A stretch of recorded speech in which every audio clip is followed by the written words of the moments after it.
Do obce Šuja v sobotu 17. marca od rána prichádzalo množstvo športovo naladených ľudí. Marathon klub Rajec otvoril bežeckú sezónu túto jar už 17. ročníkom náročného bežeckého podujatia s názvom Rajecký Borošovec. Špecifický tým, že je organizovaný na jar a neraz nás počasie dokáže prekvapiť, ako dnes, že síce je krásne, ale na trati je ešte ľad, sneh, voda, tak si to užijeme. Je to náročný horský beh, máme 200 metrov prevýšenie a zbieha sa vlastne suchou dolinou a posledné 2 kilometre sú po asfalte, ale tam už sa ukážu pretekári, čo v ktorom je.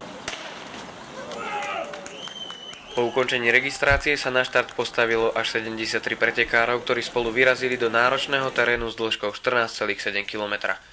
Výdatná zima a náhle oteplenie vytvorili tento rok obzvlášť neľahké podmienky. Na trati sa striedalo blato, množstvo topiaceho sa snehu, ale aj ľadové korýtá, ktoré výrazne ovplyvňovali výkony pretekárov.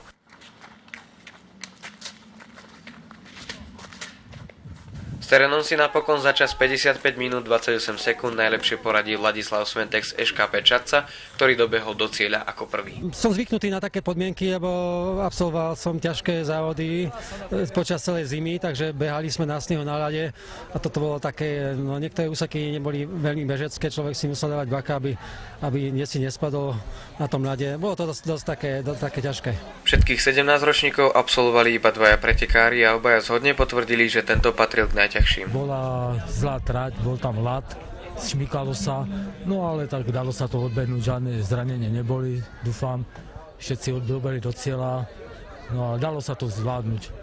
Tento bol troška nebezpečnejší, hlavne v tom zjazde, tam tie ľadové úseky, museli sme ísť opatrnejšie troška. Aj tak to bolo, by som povedal, na hrane nebezpečnosti.